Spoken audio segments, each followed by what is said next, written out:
होळी मिरचीवाला भाजी.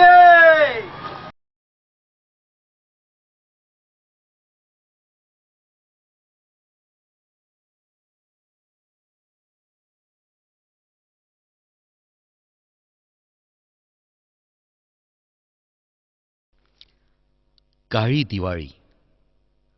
दारूमुळे उद्ध्वस्त झालेला हा आणखी एक परिवार. वडील किसनराव भाजीपाला विकून आपला चरितार्थ चालवायचे.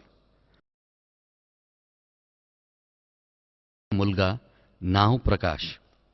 दुर्दैवानं प्रकाशला चांगली संगत मिळाली नाही आणि त्याला दारूची सवय लागली. प्रकाश बापाने कमावलेले पैसे चोरून न्यायचा आणि खूप दारू प्यायचा. पाहता पाहता प्रकाश पूर्णपणे दारूच्या आहारी गेला.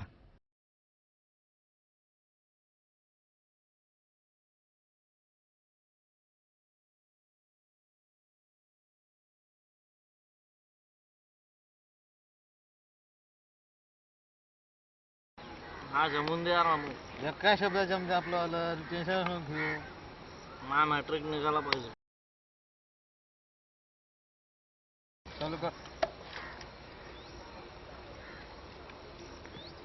मिरचीवाला भाजी. शिशी लाव शिशी. काय पेत गिलासानं काय झका झका झोका झोका पेत.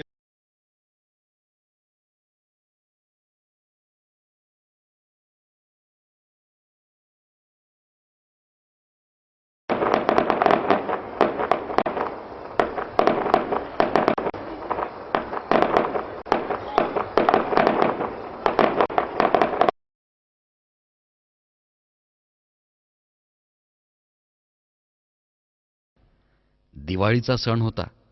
सर्वत्र फटाके फोडून लोक आनंद साजरा करीत होते. बालमंडळी शोभेच्या फटाक्यांची आतिषबाजी करीत होती.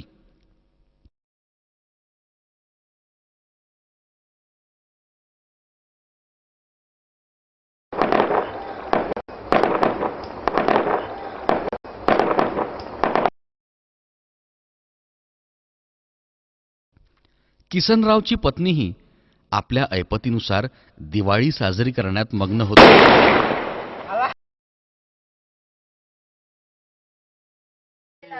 कोणाकडे तरी ते शेजारच्या त्या काकाला विचारलं बरं. काकाजी मग अशी बोलत होते ते काकाच्या ढगाचा. आपण मी म्हणतो तुझा सारखी दिवाळी आणि या पुट्ट्याला काय पडते काय माहिती. पण मी म्हणते जा ना जरासं.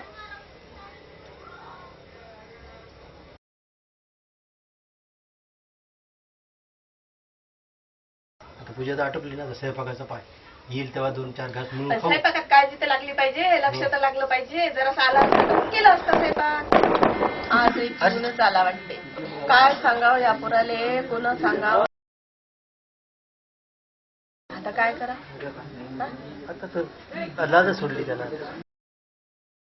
अरे पैसे काय चोरून नेते पिते काय पण दिवसाचा दिवस हात कोणता.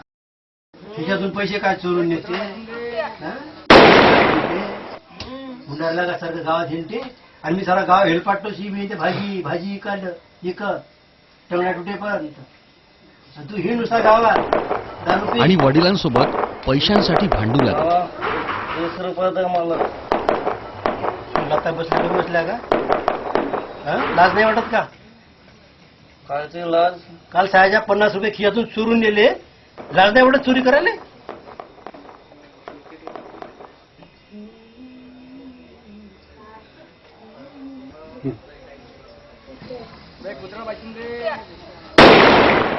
मला नाही वाटत का लाज. तुला कशी वाटल. मी सारा गावाभर बोंबडत हिंडतो भाजी पिकाले. आणि तू घरातल्या घरात चोरी करत जाय. दारू पीत जाय. अबे शाळेच्या त्या बराबरचे पोरं पाहिणं मला हुत्ताडीत नाही.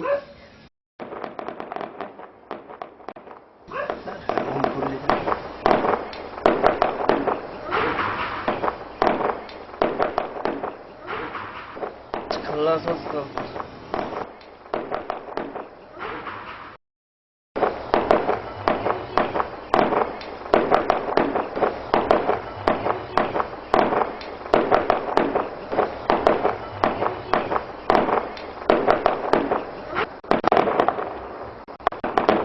वडिलांनी पैसे देण्यास ठाम नकार दिला तेव्हा प्रकाश आणखी रडून उठला. त्याने घरातील बत्ता उचलून वडिलांच्या डोक्यावर हाणला. वडील रक्ताच्या थारोळ्यात न्हाऊन निघाले.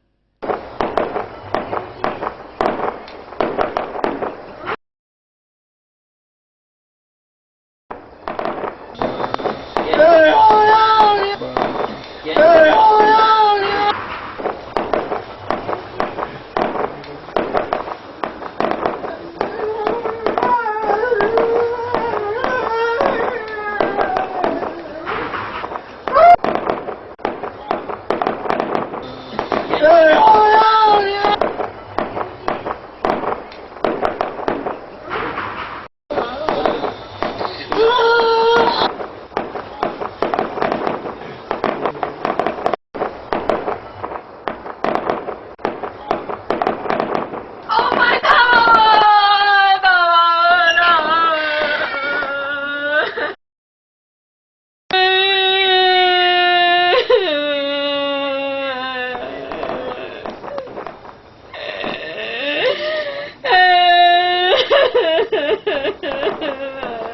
काय केलं रे तुला? काय केलं रे तुला? बाहेरचं भीषण दृश्य पाहून तिने एकच हंबरडा फोडला. कसं केलं रे बाबू? वडिलांचा मृत्यू झालेला पाहून प्रकाश शुद्धीवर आला.